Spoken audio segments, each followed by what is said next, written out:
لا إله إلا الله لا إله إلا الله لا إله إلا الله لا إله إلا الله لا إله إلا الله لا إله إلا الله لا إله إلا الله لا إله إلا الله لا إله إلا الله لا إله إلا الله لا إله إلا الله لا إله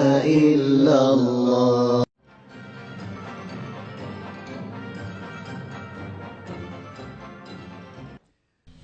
ዛሬ ምሽት በብዙ መልኩ እድለኞች ነን። በቁርአን አቀራር ስልቱና በድምፁ ጥፍጥና የሚታወቀው ወንድም መሐመድ ኑር ሙባሪክ ዝግጅታችንን በቁርአን ሊከፍትልን በመካከላችን ይገኛል። ቁርአን በማራኪ ድምፅና በትክክለኛው አነባበብ ሲቀራ በሰዎች ላይ ከፍተኛ ተጽዕኖ እንደሚያሳድር የሚገልጽ የቁርአን አንቀጽ አለ። ይሄም የሰዎችን ልብና አእምሮ በሐቅ ስለሚሞላ ነው። ወንድም መሐመድ የዛሬ ምሽት ፕሮግራማችንን በቁርአን እንዲከፍትልን ወደ መድረክ ጋብዘዋለሁ።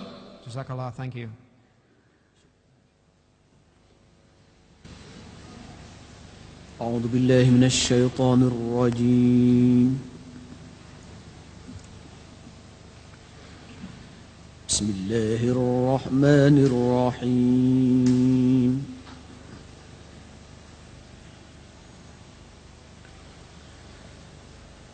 وإذ قالت الملائكة يا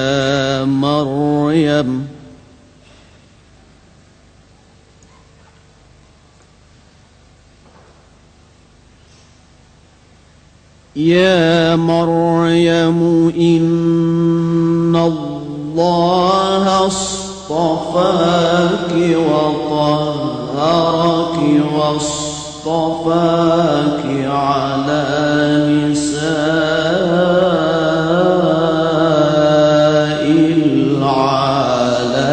العالمين.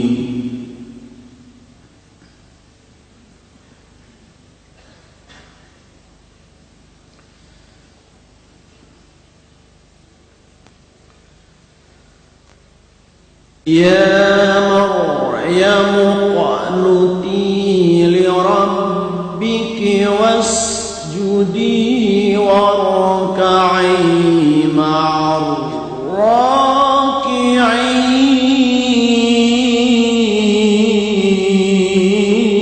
الراكعين.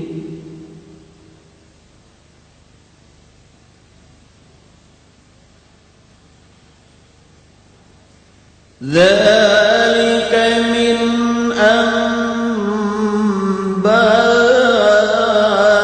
أنباء الغيب نوحيه إليك.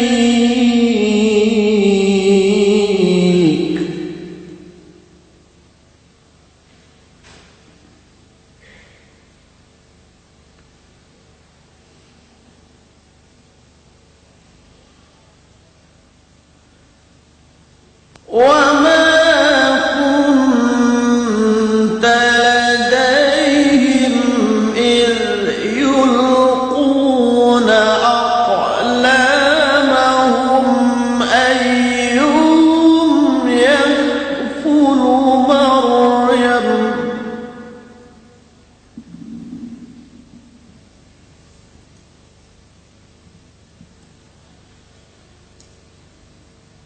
ذلك من أنباء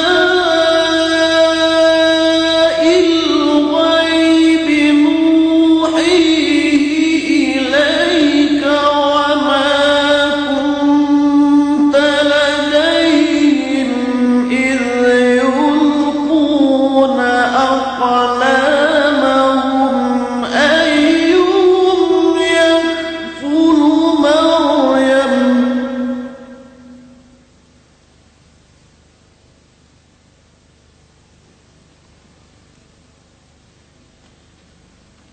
وما كنت لديهم إذ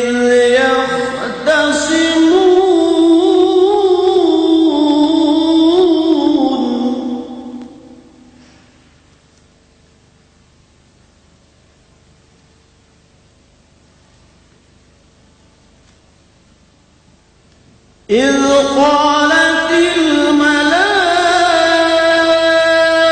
الملائكة يا مريم إن الله يبشرك بكلمة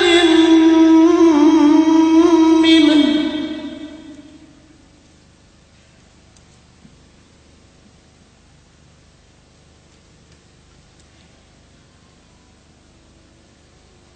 يا مريم إن الله يبشرك بكلمة منه اسمه المسيح عيسى ابن مريم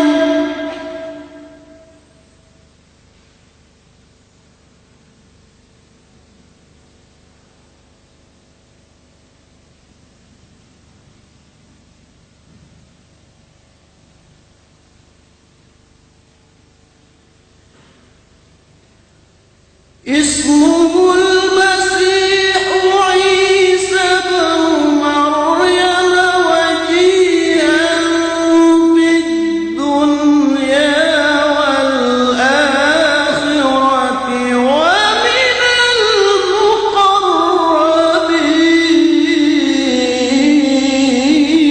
المقربين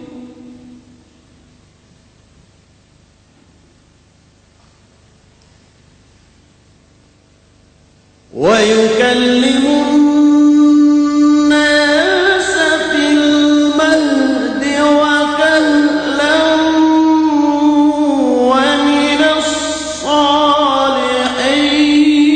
الصالحين ويكلم الناس في المهد وكهلا ومن الصالحين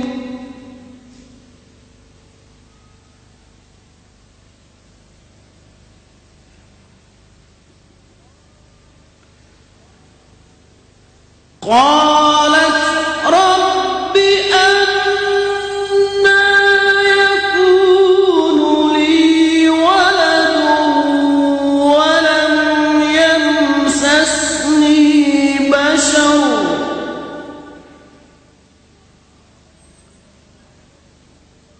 قال كذلك الله يخلق ما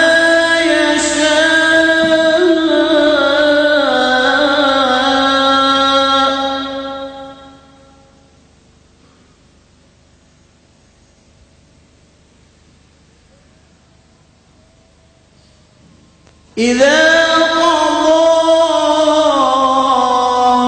أمرا فإنما يقول له كن فيكون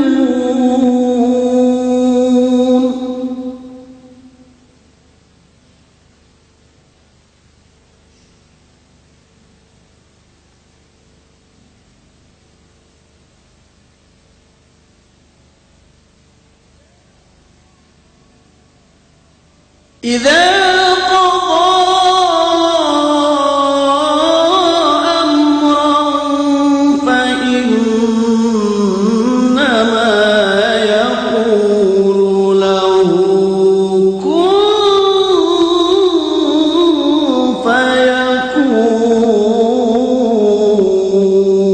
فيكون صدق الله العظيم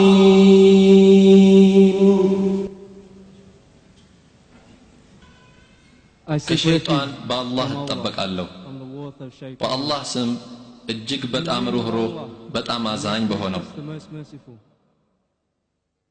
መላእክትም ያሉትን አስታውስ መርየም ሆይ አላህ በርግጥ መረጠሽ አነጸሽም በዓለማት ሴቶች ላይም መረጠሽ መርየም ሆይ ለጌታሽ ታዘዢ ስገጂም ከአጎንባሾቹም ጋር አጎንብሺ ይህ ወደ አንተ የምናወርደው የሆነ ከሩቅ ወሬዎች ነው መርየምንም ማን እንደሚያሳድግ ብሮዎቻቸውን ለዕጣ በጣሉ ጊዜ እነሱ ዘንድ አልነበርክም በሚከራከሩም ጊዜ እነሱ ዘንድ አልነበርክም መላእክት ያሉትን አስታውስ መርየም ሆይ አላህ ከርሱ በሆነው ቃል ስሙ አልመሲህ ዒሳ የመርየም ልጅ በዚህ ዓለምና በመጨረሻውም ዓለም የተከበረ ከባለሟሎቹም በሆነ ልጅ ያበስርሻል በሕፃንነቱና በከፈኒሳነቱ ሰዎችን ያነጋግራል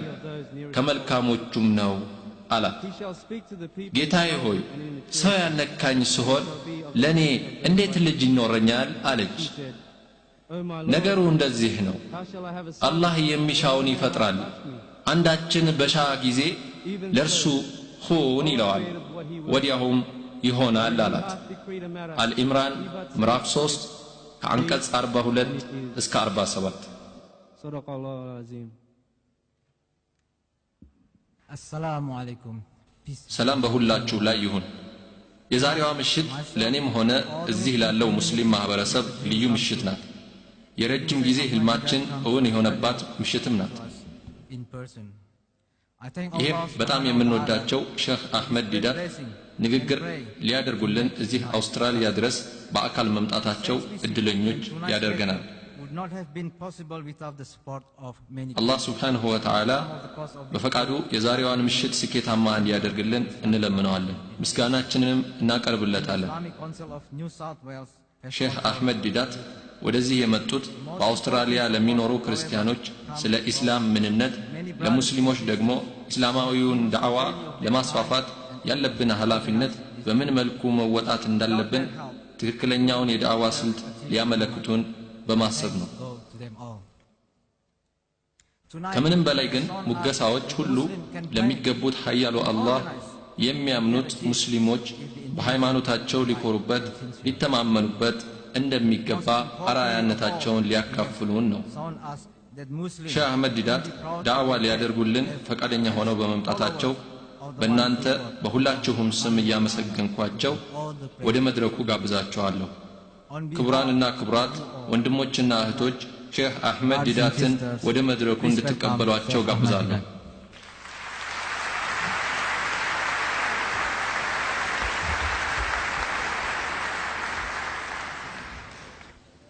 الحمد لله وحده والصلاة والسلام على من لا نبي بعده اللهم يا مفتح الأبواب ويا مسبب الأسباب ويا دليل الحائرين توكلت عليك يا رب العالمين وأفوض أمري إلى الله إن الله بصير بالعباد Mr. Chairman ክቡር አወያይ and my dear brothers, የተወደዳችሁ ወንድሞችና እህቶቼ the topic ይሄን ኢየሱስ ክርስቶስ በእስላም የሚለውን ርዕስ ለመጀመሪያ ጊዜ ሳነሳ ይሄ የሆነው በመኖርባት ደርባን ከተማ የሚገኘው የከተማዋ ማዘጋጃ አዳራሽ ውስጥ ላዘጋጀነው ፕሮግራም ማስታወቂያ ስንበትን we advertise በክርስቲያኖች ዘንድ አንድ ድንጋጤ ተፈጥሮ ነበር among the Christians ይህም በአገሬ የሚኖሩ ክርስቲያኖች that ይኸው ከምናውቀው ክርስቶስ ሌላ ክርስቶስን ሊያስተዋውቀን የሚፈልግ ሰው መጣ Christ በማለት ነበር በአግራሞት ወደ አዳራሹ የጎረፉት of my talk እኔ ግን በዚያ የከተማዋ አዳራሽ ውስጥ sure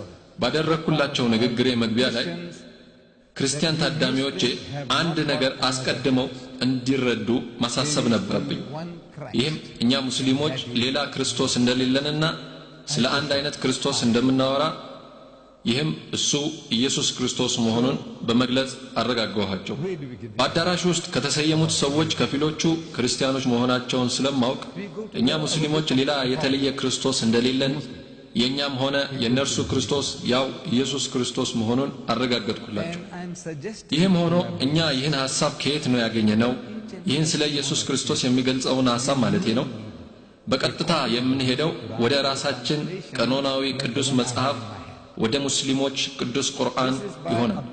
ለሙስሊም ወንድሞቼና እህቶቼ አንድ አደራ እምላችሁ ነገር አንዳንዳችሁ አሁን የያዝኩት አይነት የእንግሊዝኛ ትርጉም ፍቺ ያለው ቁርአን እንዲኖራችሁ ነው።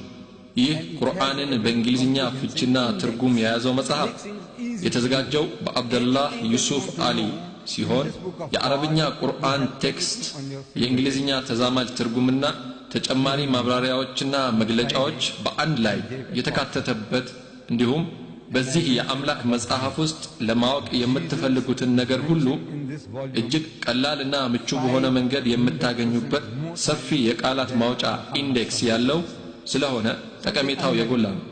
የምታስታውሱ ከሆነ ባለፈው አርብ እዚሁ ቦታ ላይ ንግግር አድርጌ ነበር። በንግግሬም ስለ ኢየሱስ ጠቅሼ ነበር። ኢየሱስ በዚህ የአምላክ መጽሐፍ ውስጥ ከመሐመድ ሰለላሁ ዐለይሂ ወሰለም ይበልጥ 500% ተጠቅሷል ብዬ ነበር። ይሄ በራሱ የሚገርም አይደለም?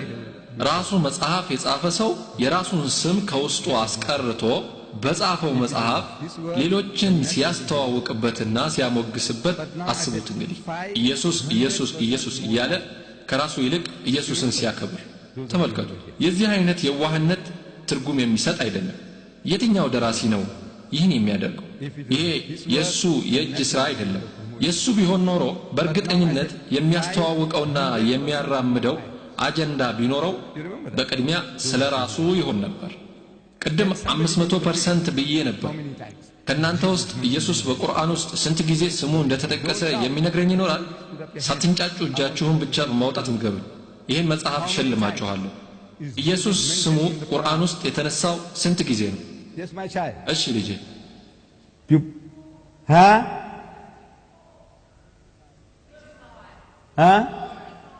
በትክክል መልሷል።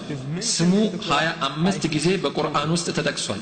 ነብዩ ሰለላሁ ዐለይሂ ወሰለም ስማቸው 5 ጊዜ በቁርአን ተጠቅሷል። 4 ጊዜ መሐመድ በሚለው ስማቸው፣ አንድ ጊዜ ደግሞ የስማቸው ሌላ አጠራር በሆነው አህመድ። በአጠቃላይ በ5 ቦታ ብቻ።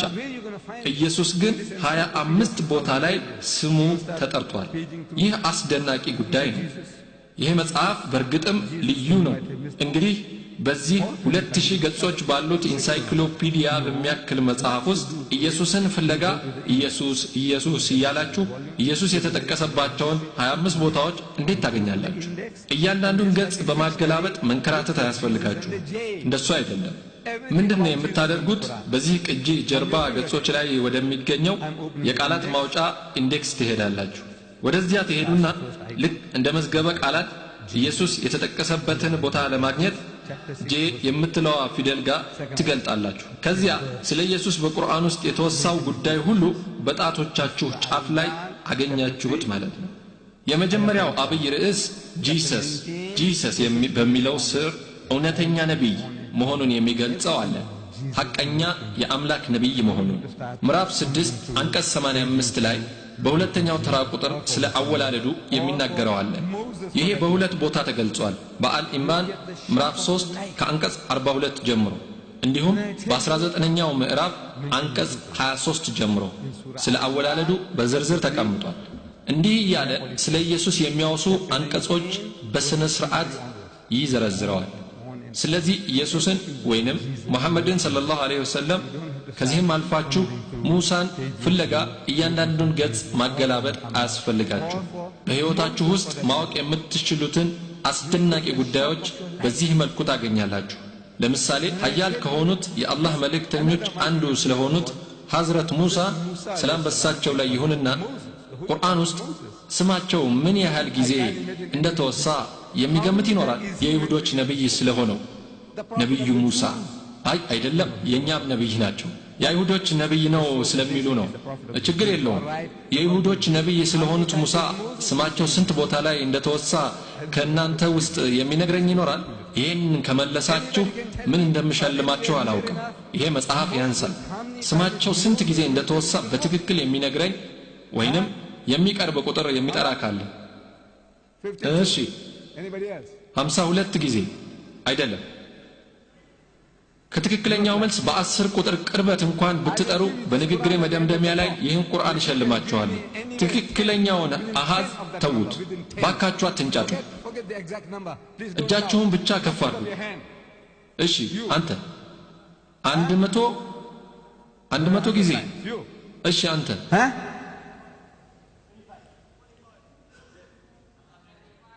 120 ለመቀብ ሞክሩ። አይደለም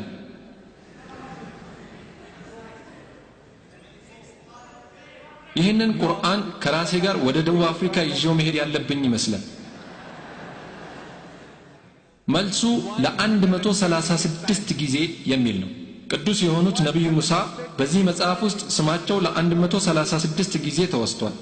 እንግዲህ ይህ ሆኖ ሳለ እናንተ ሰዎች እኛን ጸረ ኢየሱስ ጸረ አይሁድ እያላችሁ የምትወነጅሉ፣ ይህ መጽሐፍ ጸረ አይሁድም ጸረ ክርስቲያኖችም አይደለም። ይህም መጽሐፍ በተመለከተ ፍርደ ገምድል አትሁኑ። ይህ መጽሐፍ አትበድሉት፣ ባላለው አትወንጅሉት። ይህ መጽሐፍ ያስፈልጋችኋል። ሙስሊሞችም ለሆናችሁም ሙስሊም ላልሆናችሁም ይህ መጽሐፍ በጥብቅ ያስፈልጋችኋል። ሙስሊሞችን ለመታገል የምትፈልጉ ክርስቲያኖችም ብትኖሩ ይሄ መጽሐፍ እንደሚጠቅማችሁ ሊጠቁማችሁ እወዳለሁ።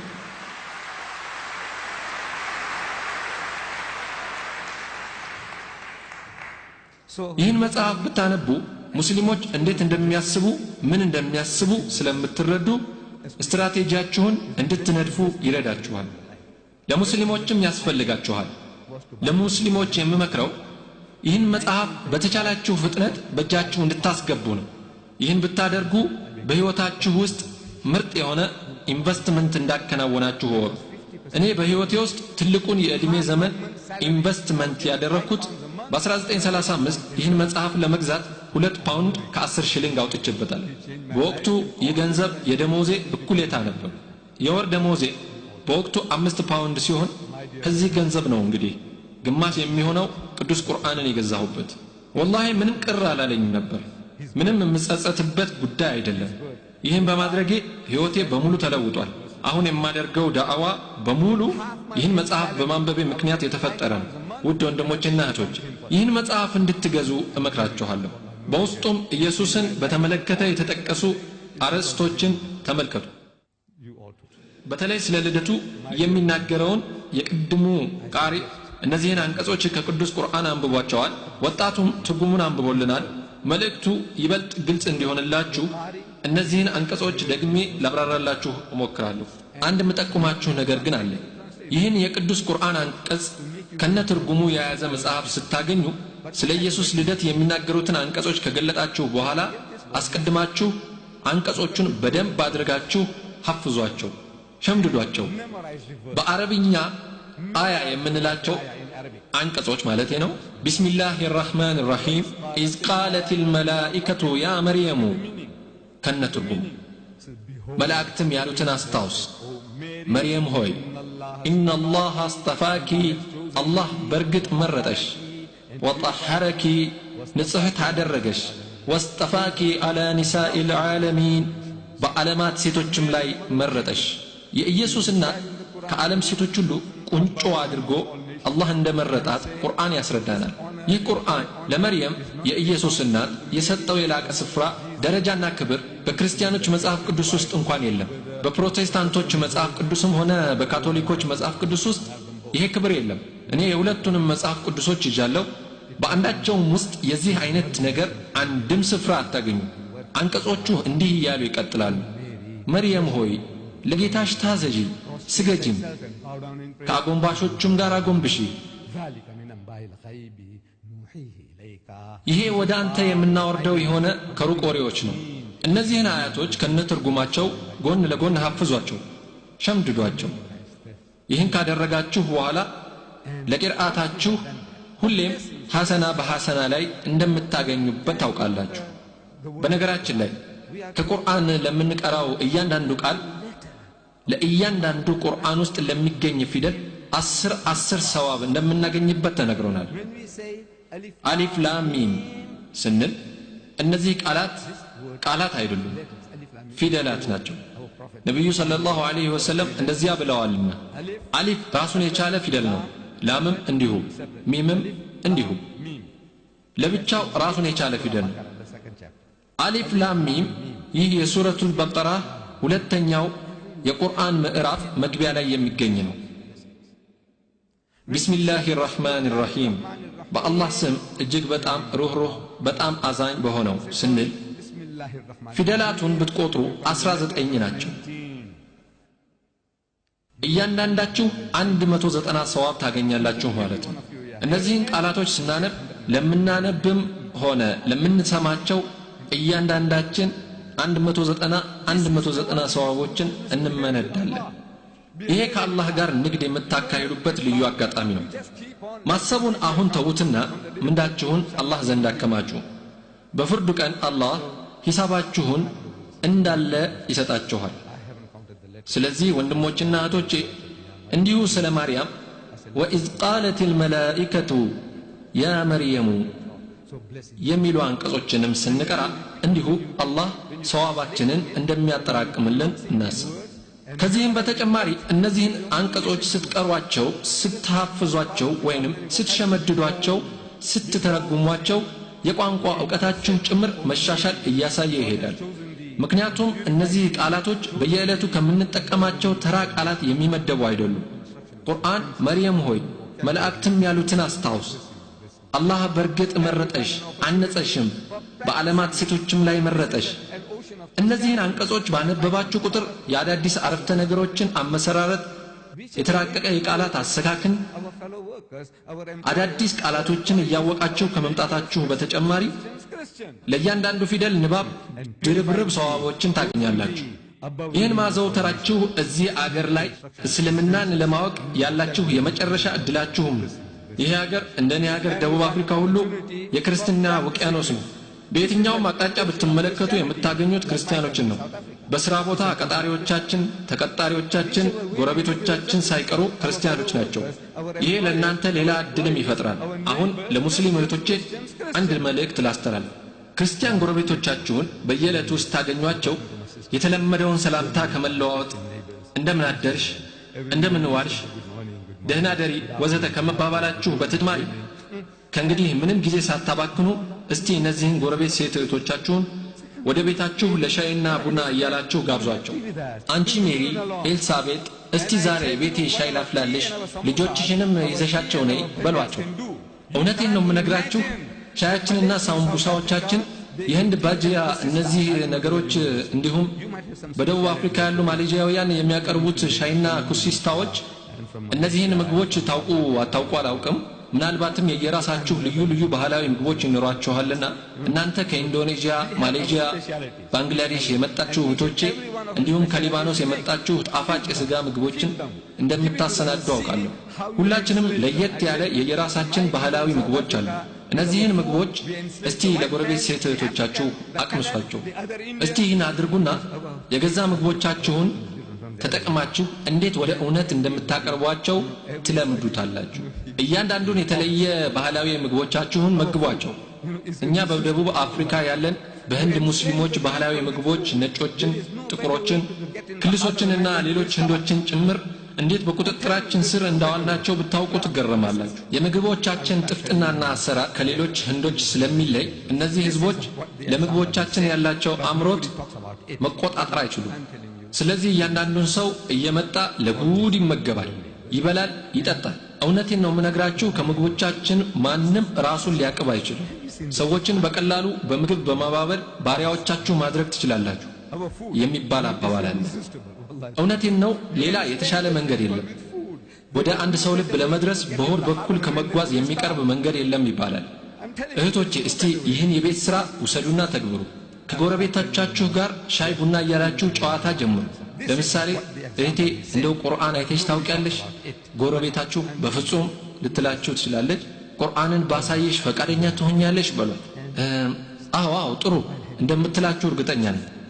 የእንግሊዝኛ ትርጉም አለሽ እንዴ ስትላችሁ አዎ ትሏታላችሁ።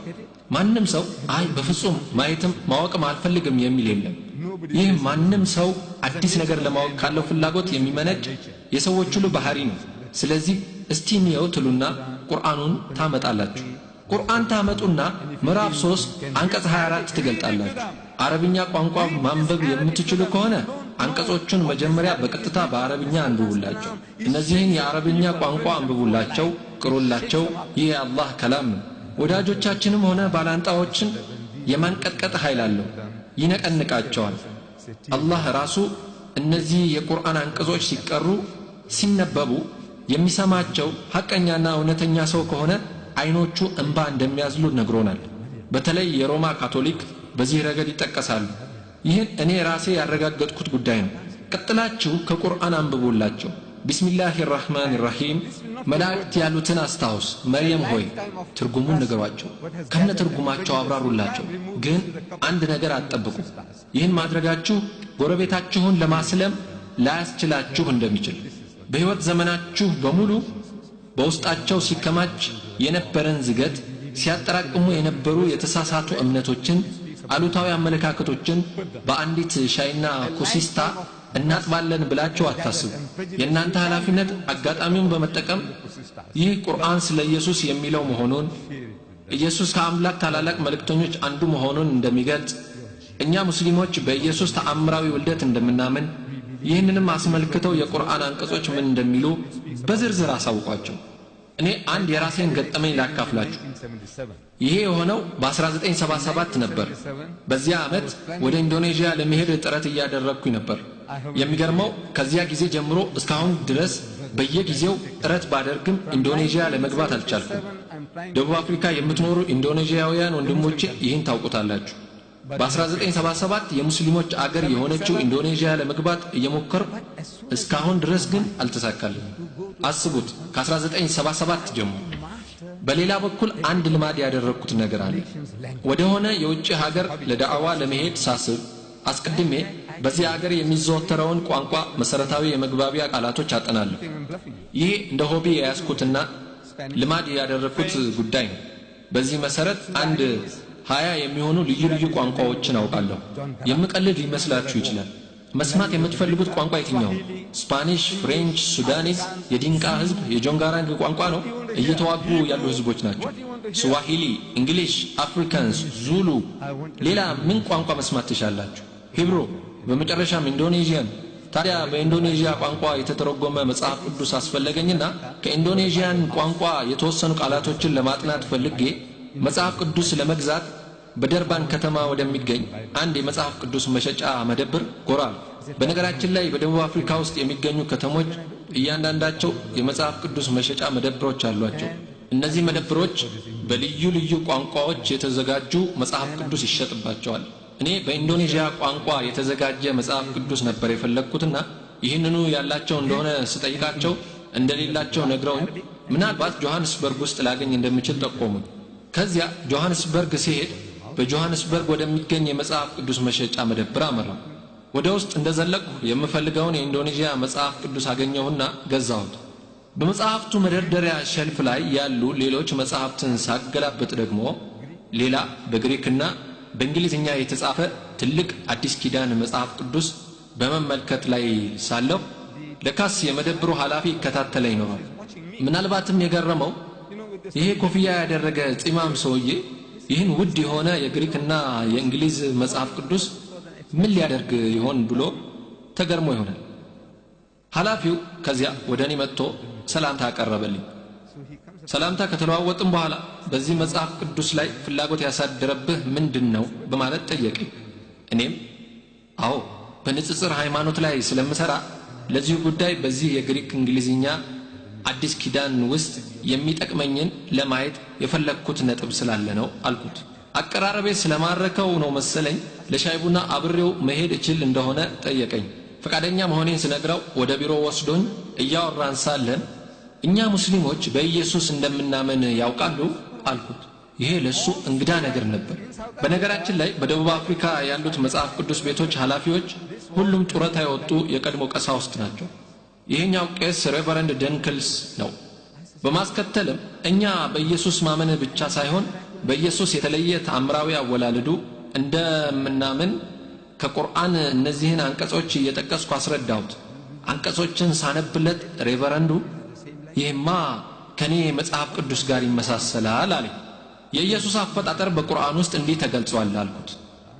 በቁርአን ውስጥ ስለ መልካሙ ዜና ለማርያም ሲበሰርላት ያለችው ጌታዬ ሆይ ሰው ያልነካኝ ሲሆን ለኔ ልጅ እንዴት ይኖረኛል አለች ሰው ያልነካኝ ስትል ከወንድ ጋር ሳልገናኝ ማለቷን መልአኩ ግን እንዲህ አላት قال كذلك الله يخلق ما يشاء وإذا قضى أمرا فإنما يقول له كن فيكون እንደዚያም ሆኖ ነገሩ እንዲህ ነው አላህ የሚሳነው የለም የሚሻውን ይፈጥራል አንድ ነገር በወሰነ ጊዜ ሁን ይለዋል ወዲያውም ተፈጻሚ ይሆናል አላት ሬቨረንዱ አሁንም ይሄ ከኔ መጽሐፍ ጋር በፍጹም አንድ አይነት ነው አለኝ እኔም አዎ ላይላዩን ተመሳሳይ ናቸው ግን ደግሞ ጠለቅ ብለህ ብትመለከት በዚህ ጉዳይ ላይ በእኔ መጽሐፍና በአንተ መጽሐፍ መካከል ያለው ልዩነት የጠመኔና የአይቤ አይነት ነው አልኩት እናንተ ሰዎች የጠመኔና የአይቤን ልዩነት ታውቃላችሁ በጠመኔና በአይቤ መካከል ያለው ልዩነት ካናዳውያን ይህን አባባል አያውቁትም ካናዳ በሄድኩበት ጊዜ ይህን አባባል ሲጠቀም ያስተዋልኩት ነገር ይህ አባባል በእነርሱ ዘንድ ያልተለመደ መሆኑን ነው በደቡብ አፍሪካ የምንገኝ እንግሊዝኛ ተናጋሪዎች ቾክ ኤንድ ቺዝ ጠመኔና አይቤ የሚለው አባባል ሁሉም ያውቀዋል ጠመኔና አይቤ የዋልታዎችን ያህል ይራራቃሉ ጠመኔም ሆነ አይቤ ነጭ ናቸው ጠመኔን መብላት አትችሉም አይቤ ግን እንክት ተደርጎ ይበላል እናንተ ይህን አባባል እወቁ አትወቁ አላውቅም ታዲያ ቄሱ ልዩነቱ ምን ላይ ነው አለ ልዩነቱ አልኩት በመጽሐፍ ቅዱስ የሉቃስ ወንጌል ምዕራፍ 1 ውስጥ ማርያም ወንድ ልጅ እንደምትጸንስ በመንፈስ ቅዱስ የምስራች ሲነገራት ማርያምም መልአኩን ወንድ ስለማላውቅ ይህ እንዴት ይሆናል አለችው መልአኩም መልሶ እንዲህ አላት መንፈስ ቅዱስ በአንቺ ላይ ይመጣል የልዑልም ኃይል ይጸልልሻል እንዳላት ተመልክቷል በመጽሐፍ ቅዱስ ቋንቋ ማወቅ ማለት ወሲባዊ ግንኙነትን ያመለክታል እንግዲህ ማርያም በዚህ ጉዳይ የምትታማ አልነበረች በማህበራዊ ህይወቷ የምታውቃቸው አጎቷን አባቷን ጎረቤቶቿንና ሌሎችንም ጥቂት ሰዎች ብቻ ነበር በመጽሐፍ ቅዱስ ቋንቋ ማወቅ ሌላ ነው ማድረግ ማለት ነው በቁርአን መርየም የተጠቀመችው አረፍተ ነገር አንድም ሰው ሳይነካኝ እንዴት ልጅ ሊኖረኝ ይችላል የሚል እዚህም ሰው ሳይነካኝ የሚለው ንክኪው ወሲባዊ ግንኙነትን የሚያመለክት ነው ሁለቱም ቅዱስ መጽሐፍት ስለ ተመሳሳይ ነገር እያወሩ ነው ልዩነታቸው የሚታወቀው ለመርየም ተቃውሞ መልአኩ በሰጠው ምላሽ ላይ ነው በመጽሐፍ ቅዱስ ለመርየም ተቃውሞ የተሰጠው ምላሽ መልአኩም መልሶ እንዲህ አላት መንፈስ ቅዱስ በአንቺ ላይ ይመጣል የልዑልም ኃይል ይጸልልሻል የሚል ነው ልብ አድርጉ ከመጽሐፍ ቅዱስ እያነበብኩላችሁ መንፈስ ቅዱስ በአንቺ ላይ ይመጣል የልዑልም ኃይል ይጸልልሻል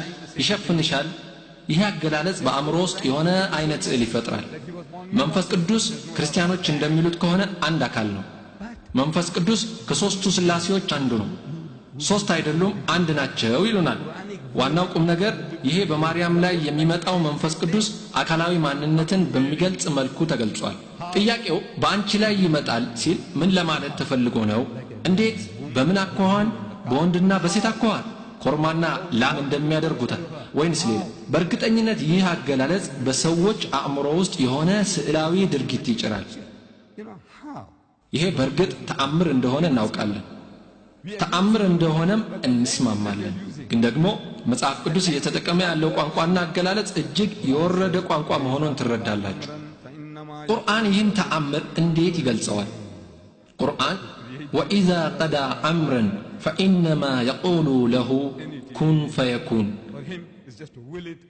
አምላክ ኢየሱስን ያለምንም አባት ለመፍጠር በወሰነ ጊዜ ሁን አለው ወዲያውም ሆነ የሚል አሁን ይህን ሬቨረንድ የተከበረ ቄስ ሁለታችንም ስለ አንድ ጉዳይ እያወራን ነው ሁለቱም መጽሐፍት አንድ አይነት መልእክት ለማስተላለፍ እየፈለጉ ነው የኢየሱስን ተአምራዊ አወላለድ እየገለጹ ነው በዚህ ላይ ምን ጥርጣሬ የለንም ግን ሴት ልጅ በየትኛው መጽሐፍ የተቀመጠውን ትረካ እንድታነብላት ትመርጣለህ ስለው በሀፍረት አንገቱን ደፍቶ ለልጄ በቁርአን የተቀመጠውን መርጥላታለሁ አለ in Johannesburg.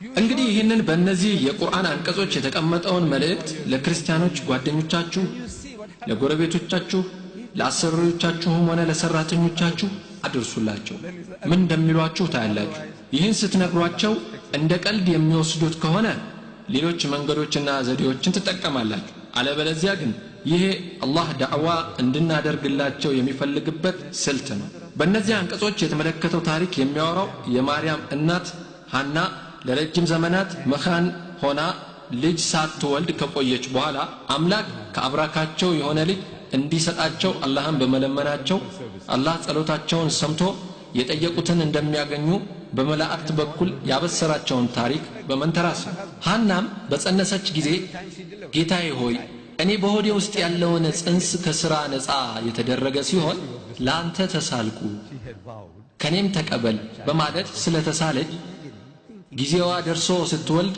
የወለደችው ልጅ ሕፃን ወንድ ሳይሆን ሴት በመሆኗ ተበሳጨች በአንድ በኩል የምትወልደው ልጅ ወንድ ይሆናል ብላ ተመኝታ ሳለ ሴት ልጅ በማግኘቷ በሌላ በኩል ለአምላኳ ቃል የገባችለት ስለት ደግሞ ስላለባት ግራ ገባት ምን ማድረግ ነበረባት ይህም ሆኖ ስለቷን በማድረሱ በመጽናት ሕፃኗ ማርያም አድጋ ራሷን ስታውቅ ወደ ኢየሩሳሌም ምኩራብ የመጸለያ ስፍራ ወሰደቻት በቤተ መቅደሱ ያሉ ካህናት ሁሉ ይህችን ውብ የሆነች ሕፃን ሲያዩም ሁሉም የነፍስ አባት ሆነው ሊያሳድጓት ፈለጉ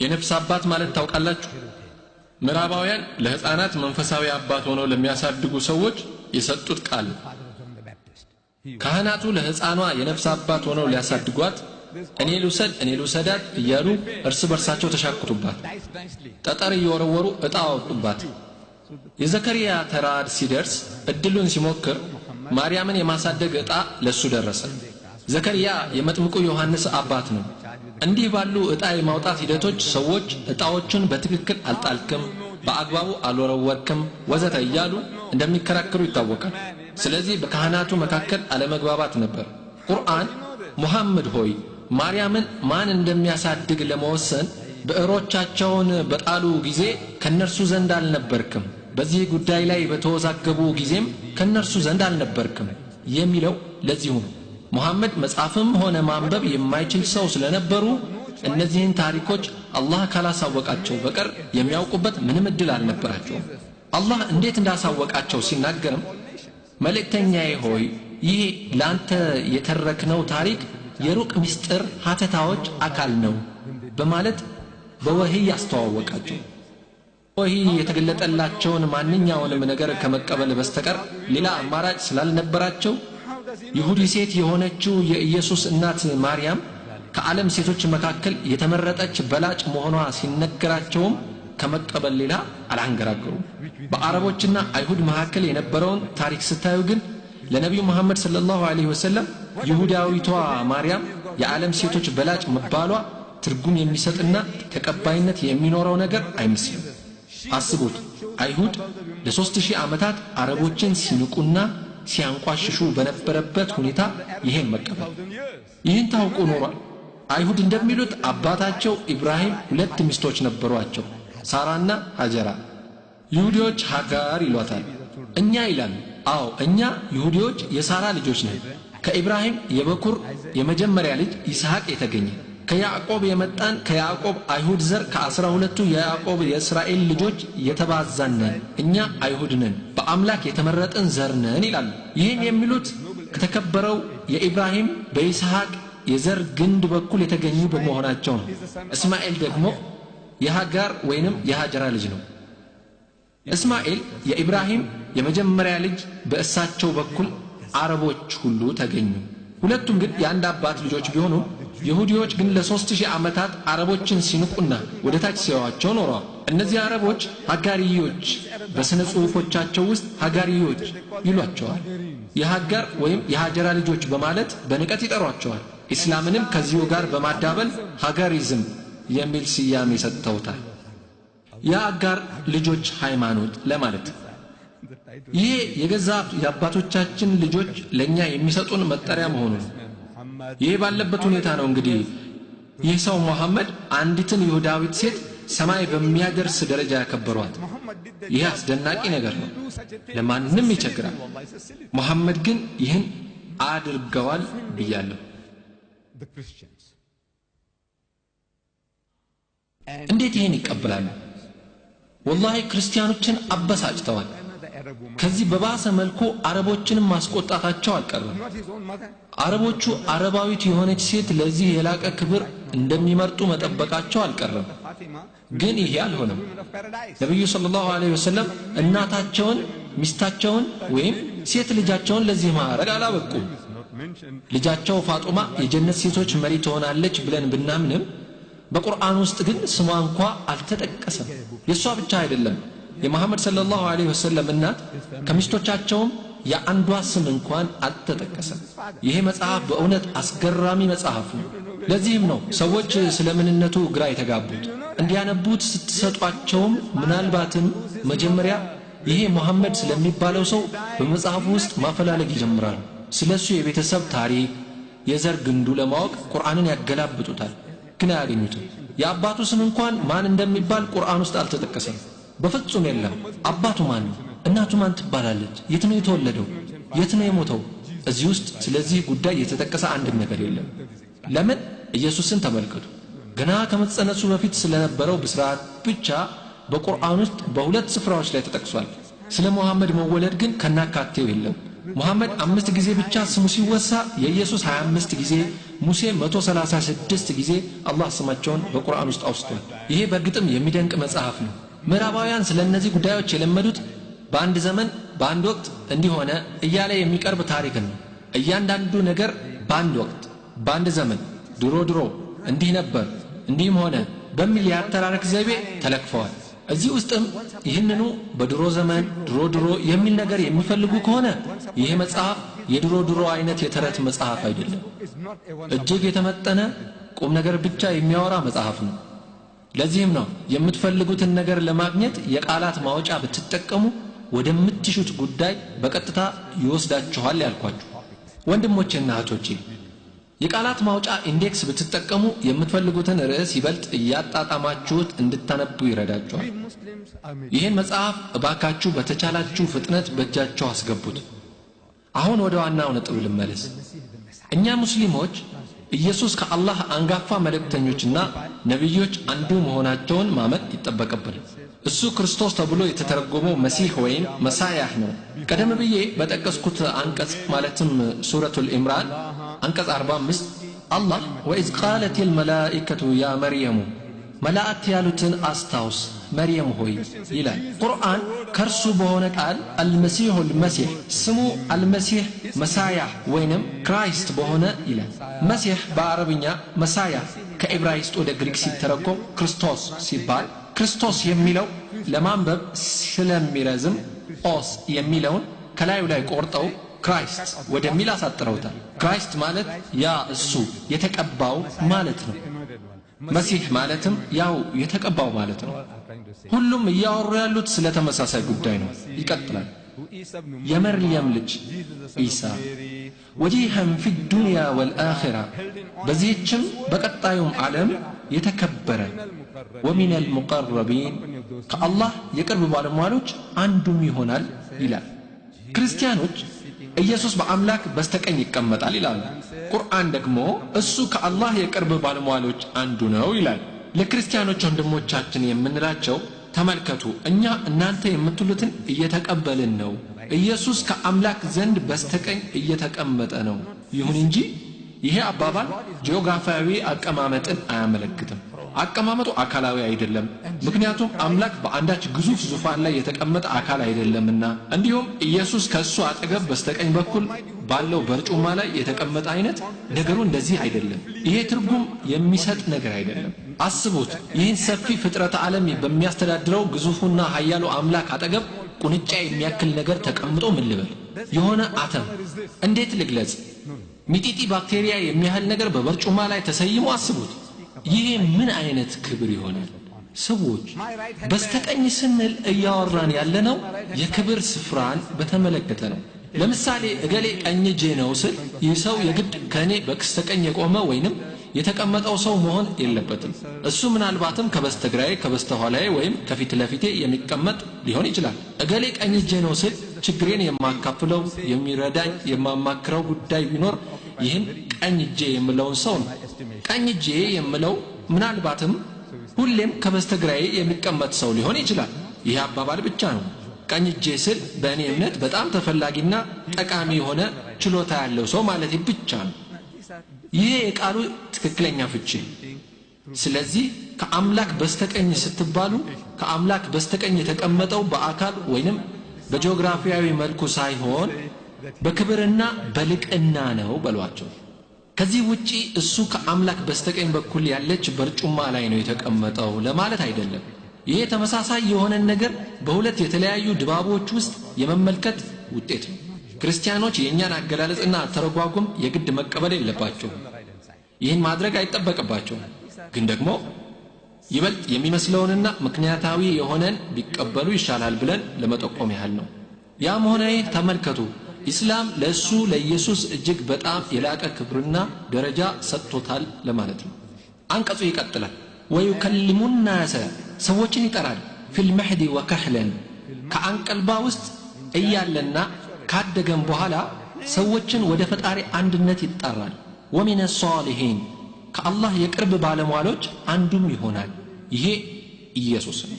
እሱ በእርግጥም ገና ከአንቀልባ ውስጥ እያለና ካደገም በኋላ ሰዎችን ወደ ፈጣሪ አንድነት ይጠራል። እሱ ከአምላክ የቅርብ ባለሟሎችም ይሆናል። ይኸው እንደገና በቁርአን ውስጥ በሌላ ቦታ ተደግሞ ተረጋግጧል። ይሄ በምዕራፍ 3 ከአንቀልባ ውስጥ እያለና ካደገም በኋላ ሰዎችን ወደ ፈጣሪ አንድነት ይጠራል፣ እሱ ከአምላክ የቅርብ ባለሟሎችም ይሆናል የሚለው እንደገና በቁርአን ውስጥ ተደግሞ ተረጋግጧል። ይሄ በምዕራፍ 3 ውስጥ የተጠቀሰው ጉዳይ በ19ኛው ምዕራፍ ውስጥ ተተግብሮ ተረጋግጧል። ኢየሱስ ገና በአንቀልባ ውስጥ በእናቱ እቅፍ ውስጥ ሆኖ ሰዎችን ማናገሩ ማለቴ ነው። ይሄ በእንዲህ እንዳለ በመጽሐፍ ቅዱስ ውስጥ የመጀመሪያው የኢየሱስ ተአምር ነው ተብሎ የተቀመጠው በዮሐንስ ወንጌል ምዕራፍ 2 ቁጥር 1 እና 2 የሰፈረው ታሪክ ነው። ይህም እንዲህ የሚል ነው። በሶስተኛውም ቀን በገሊላ ቃና ሰርግ ነበረ። ቃና የቦታ ስም ነው። በቃና የሰርግ ስነ ስርዓት ላይ ማለት ነው። ልብ አድርጉ። ይሄ በመጽሐፍ ቅዱስ አገላለጽ የኢየሱስ የመጀመሪያው ተአምር ነው። በሶስተኛውም ቀን በገሊላ ቃና ሰርግ ማለት ነው። ስለዚህ እሱ እናቱም ደቀ መዛሙርቱም ተጋብዘው በሰርጉ ላይ ታደሙ ይላል። በሰርጉ ላይ ለተገኙት ሰዎች የሚሰጠው የወይን ጠጅ ያልቃል። ይህን ያስተዋለችው እናቱ በእናትነት ስሜት ልጄ ነው ብላ ልጄ ሆይ ተመልከት፣ እነዚህ ሰዎች የወይን ጠጅ እኮ የላቸውም ትለዋለች። እናቱ ወደ ልጁ የቀረበችው ልጄ በአወላለዱ እንዳስተዋልኩት ልዩ የሆነ ምትሃታዊ ኃይል ስላለው ምናልባትም የሰራጊዎቹን ድግስ በወይን ጠጅ ማለቅ ምክንያት እንዳይበላሽ ለተፈጠረው የወይን ጠጅ እጥረት የሆነ መፍትሄ ያፈላልግ ይሆናል በሚል ቅን ልቦና ይሆናል። ይሄ እናቱ ለልጇ ኢየሱስ ያቀረበችው ልመና ነበር። ታዲያ እሱ ለእናቱ ጥያቄ ምን ነበር ያለው? ኢየሱስም አንቺ ሴት ካንቺ ጋር ምን አለኝ? ጊዜ ገና አልደረሰም አለ። ወዳጆቼ እናታችሁ የሆነን ሥራ እንድታከናውኑላት ብትጠይቃችሁ እናንተ የተጠየቃችሁትን ለማከናወን ባትፈልጉ እንደው እንቢታችሁን የምትገልጹበት የተሻለ ቋንቋ አይኖርም ትላላችሁ? እማዬ ተመልከቺ፣ በጣም ደክሞኛል፣ ለማረፍ እፈልጋለሁ ብላችሁ እንቢታችሁን በአክብሮት ቃል መግለጽ ምን ይከለክላችኋል? እናታችሁን አንቺ ሴት የሚል ቃል እንዴት ይወጣችኋል? ለማመን የሚከብደው ጉዳይ ይሄ እዚህ ላይ የተጠቀሰው አጠራር ኢየሱስ ራሱ እዚያው መጽሐፍ ቅዱስ ውስጥ አንዲትን ሴተኛ ዳሪ ለመጥራት የተጠቀመ አጠራር ሆኖ እናገኘዋለን። ይህ አጠራር ኢየሱስ በዝሙት የተወነጀለችን ሴትን የጠራበት ቋንቋ ስለመሆኑ እዚያው የዮሐንስ ወንጌል ምዕራፍ 8 ውስጥ ታገኙታላችሁና ገለጥ ገለጥ አድርጋችሁ ይዩት። እንዲህ የሚል ነው። በዮሐንስ ወንጌል በምዕራፍ 8 ሕዝቡ መምህር ሆይ ይህች ሴት ስታመነዝር ተገኝታ ተያዘች ሲሉት እሱም አንቺ ሴት እነዚያ ከሳሾችሽ ወዴት አሉ? የፈረደብሽ የለምን ካላት በኋላ እኔም አልፈርድብሽም፣ ሂጂ ከአሁንም ጀምሮ ደግመሽ ኃጢአት አትስሪ ያለ እንዳለው ማለት ነው። በነገራችን ላይ በዚህ ታሪክ ውስጥ የሕዝቡ ዓላማ ኢየሱስን በተንኮላቸው በወጥመዳቸው ውስጥ ሊያስገቡት ፈልገው ነበር። ተንኮላቸው ኢየሱስ ሴትዮዋን ያለምንም ፍርድ ቢያሰናብታት አቦታዋት ትሂድበት እንዲላቸው ፈልገው ነበር። ይህን ሲል ጠብቀው እንግዲህ ተመልከቱ ይህ ሰው የአምላክ ሰው አለመሆኑን አረጋግጧል ለማለት ነበር ጉጉታቸው። በዚህም በብሉይ ኪዳን ኦሪት ዘሌዋውያን ምዕራፍ 20 ቁጥር 10 ላይ ማናቸውም ሰው ከሌላ ሰው ሚስት ወይም ከባልንጀራው ሚስት ጋር ቢያመነዝር አመንዝራውና አመንዝራይቱ ፈጥመው ይገደሉ ስለሚል እሱ ይህን ባይተገብር ህዝቡ ይህ እሱ ህጉን የማይፈጽም ሰው መሲህ አይደለም በማለት የአምላክ ሰው አለመሆኑን ለማወጅ ያመጡበት ፈተና ነበር። ወጥመዳቸውን ልብ አድርጉ። የእሱን መሲህነት በመካድ ብቻም የሚያበቃ አልነበረም። ኢየሱስ አዎ እሷ ዝሙተኛ ናት ብሎ ቢመሰክር እነርሱ ሴቷን ወዲያው ሊገድሏት ደግሞ አሰብስበዋል። በወቅቱ በሮማ ግዛት ውስጥ ደግሞ ዝሙት በሞት የሚያስቀጣ ወንጀል አልነበረም። የአይሁድ አካሄድ የሚያስተዳድሯቸው የሮማ ገዢዎች ይህችን ሴት ለምን ገደላችኋት ቢሏቸው አይ እኛ የገደልናት እኮ መሲሐችን ግደሏት ስላለን ነው ብለው ኢየሱስን ከመንግስት ጋር ለማላተምና የሮማን ህግና ሥርዓት የሚጥስ ፍርድና ውሳኔ በመስጠቱ ለማስወንጀል ነበር የረቀቀ ተንኮላቸው። ይገርማችሁ እንግዲህ በዚህ አጣብቂኝ ውስጥ የገባው ኢየሱስ የህዝቡን ፍላጎት ቢፈጽምም እንቢ ቢላቸውም ያው በዚህም ሆነ በዚያ መሸነፉ የማይቀር ሆነ። ስለዚህ ምን ማድረግ ነበረበት? ግን ደግሞ አንድ ነገር አትርሱ፣ እሱም እንደነሱ ያው ይሁዲ ነው። እውነቴን ነው የምነግራችሁ፣ እነዚህ አይሁዶች በተሰጥኦ እጅግ ብልህ ህዝቦች ናቸው። ያጎታችን ልጆች ቢሆኑ ሁሌም ግን እንደሸወዱንና እንዳሸነፉን ከነርሱ ጋር የሰላም ስምምነት ስታደርጉ ሳይቀር መሸወድን ተክነውበታል። የተባበሩት መንግስታት ድርጅት ውሳኔ 424 ይመስለኛል በዚህ የድንበር ውሳኔ ላይ ምን እንዳደረጉ ታውቃላችሁ? በዚህ ውሳኔ ላይ በእስራኤል የተያዙ ይዞታዎች ወይንም the occupied territories ተብለው የሚታወቁ የአረብ መሬቶችን ለሰላም ሲሉ ለመልቀቅ ተስማምተው ነበር። ከውሳኔው በኋላ ታዲያ ከአረቦች ጋር በገቡት ውል መሰረት እስራኤላውያኑ ከያዟቸው መሬቶች ማለትም the occupied territories የሚባሉትን አስረክቡ ሲባሉ ምላሻቸው ስለምንድን ነው የምታወሩት? እኛ እኮ በስምምነቱ ላይ the occupied territories አላልንም። እኛ የተስማማነው occupied territories በሚለው ነው አሉ።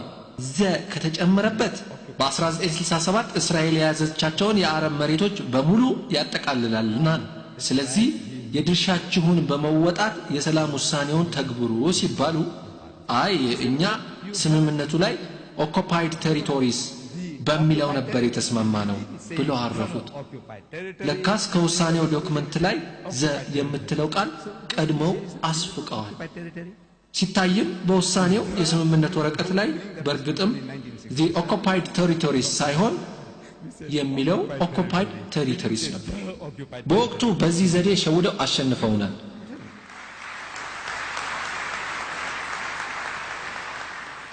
እነዚህ ያጎታችን ልጆች ሁሌም እንዳሸነፉን እንደበለጡን ነው። አላህ ተሰጥኦን ለግሷቸዋል።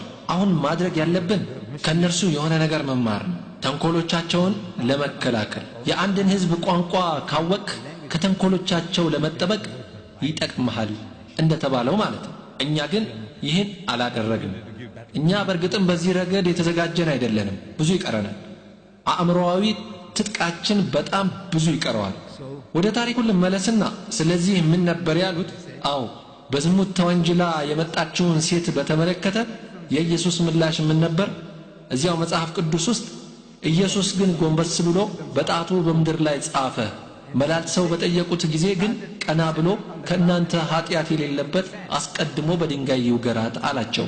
ደግሞም ጎንበስ ብሎ በጣቱ በምድር ላይ ጻፈ ይላል። ከነርሱ ኃጢአት የሌለበት አስቀድሞ ድንጋይ መወርወር ይጀምር አላቸው። እንደገና ደግሞ በጣቱ በምድር ላይ መጻፍ ጀመረ።